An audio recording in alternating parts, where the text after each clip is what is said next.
Welcome. In front of me is a Poco F6 Pro, and today I'll show you a couple of tweaks and tricks you can do on this device.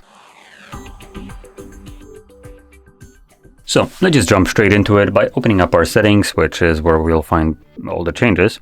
And I'm going to start off with the home screen section right here. So here we have a couple different things. Number one, we have the home screen style, which is just named home screen. And here we have two different options. We have the classic one, which is classic, but just to Apple, not to Android, which this is Android. And I personally prefer the up drawer, which is the classic to Android. It gives you this up drawer when you swipe up with all your applications. Now, one thing that Xiaomi does also with their up drawer right here is they add categories, which you can customize by clicking right here on this gear icon, adding, removing, renaming them, which gives you a very nice option. Now, when utilizing this, which I would recommend if you're not planning to use any other launcher apart from the default one, I would probably just shorten the name of those, just so more of them can fit right here, as there is, as you can see, decent amount of them. They get also automatically categorized, so you don't have to do anything extra, unless you create obviously custom category, then you would have to place specific apps in there.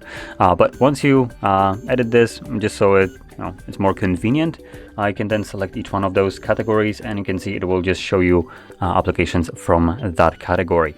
Makes it much easier to find specific applications. I personally, on my phone, use a smart launcher, which already comes with categories like that, just done, I would say, a little bit better. So just to kind of showcase this, you can see I can just swipe and have all the categories on my phone, right, like so. But this is still a pretty decent thing that is included with a default launcher. Now, going back to our home screen settings right here, next thing is where was it? Oh, I need to go back. There we go. Next thing would be animation speed right here. So we have a couple options. I believe balance is the default option, so you can change it from here. We have relaxed, balance, and fast. Fast will give you the fastest animation speed, obviously. And what this will just do is it defines how quick, for instance, this window opens up, or how close this kind of minimization is. So all the animations throughout. Now, with that being said, this allows you to customize it a little bit, but when it comes down to comparing it to transition animation scale, animation duration scale, and the last one, which I can't remember the name of, which you can find in the developer options, in there you start at 0.1 or just 1 speed, which is the default one, and you can go to half speed, which means that applications open up, or all the animations are reduced by half. So the animation is twice as fast, which obviously makes it gives you a bit of a bigger impact compared to this option right here. So if you want to increase the animation speed while still retaining them, which you also have the option to turn off animation speed altogether if you want to, you can go through the developer options and just find the three options that are like animation, transition, and all that stuff. Something with animation, durations, and you will have by default 1x next to it, so you can change it to 0.5. Now, moving on, let's go to the next option, which will be the system navigation right over here. So we have two different navigations for some time nowadays. Right now I have buttons, but you can change it to gestures right over here. Now, does ask me if I want to learn it? No. So once you enable it, there we go, that's basically it. Now, it does give you the animation on how to use gestures, though this is showing just constantly the closing animation. Kind of odd. But if you never use it, you can go through the learning process with that, which does show up. Additionally, and here we have hide full screen indicator, which is this bar at the bottom. So just, no, I don't want to learn, which gives you a cleaner look to your device. It just makes the bar transparent, so you don't see it, while still retaining all the animation or gestures as before with the bar. Now, moving on, let's go back to the main settings page, and now we're gonna go to display and the brightness, and here we have things like light and dark mode.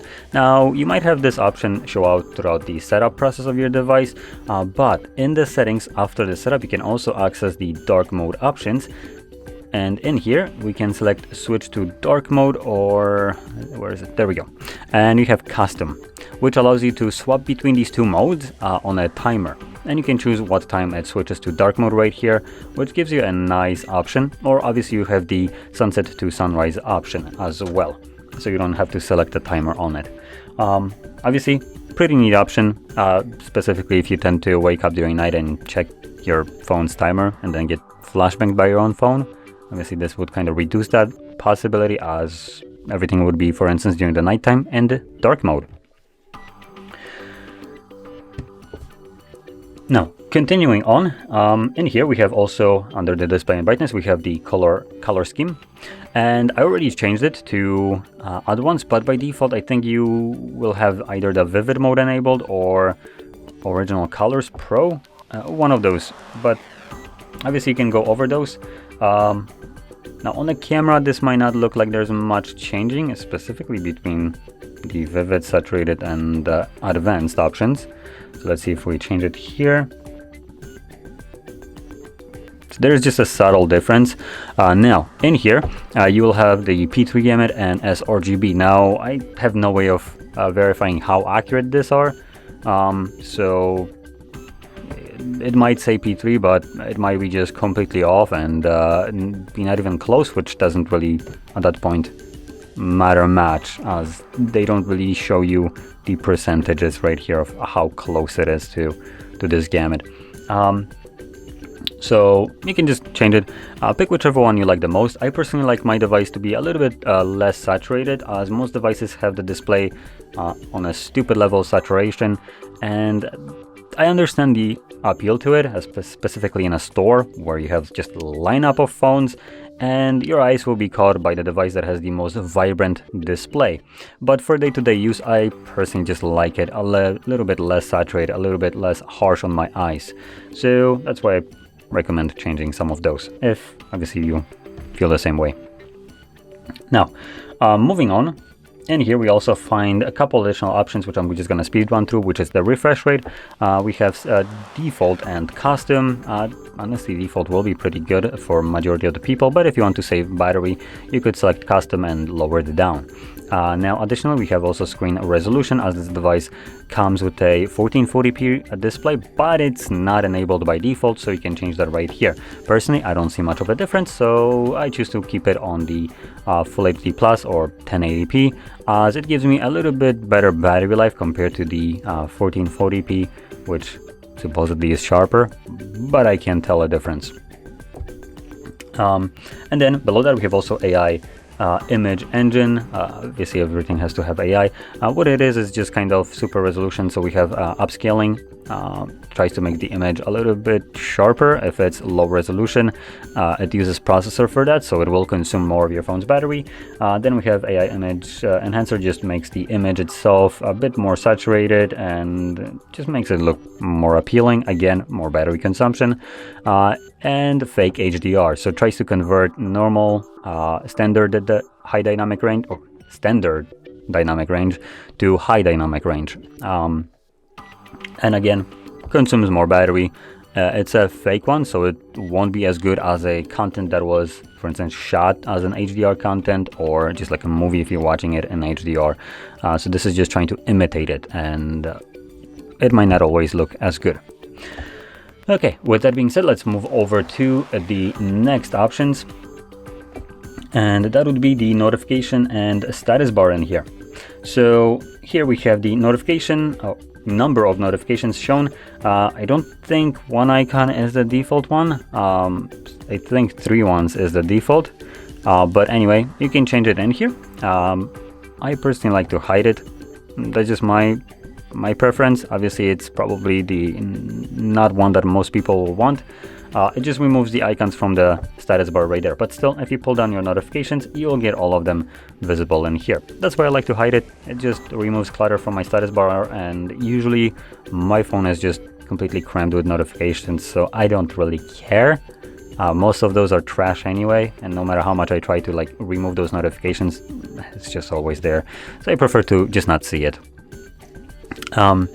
Now additionally, we also have the battery indicator right here. Right now it's on a less feasible, at least for me, option, which is the battery along with the percentage, but we can make it a bit more interesting looking by selecting that the percentage will be visible in the battery. It just makes the thing cleaner, so you don't have, you know, cluttered display right here, while still retaining all the info that you had before. Now this might be less visible to some people, as the text for the percentages did shrink quite significantly, so something to keep in mind. And additionally, if you don't really care about the percentage, you can switch it to just the battery itself.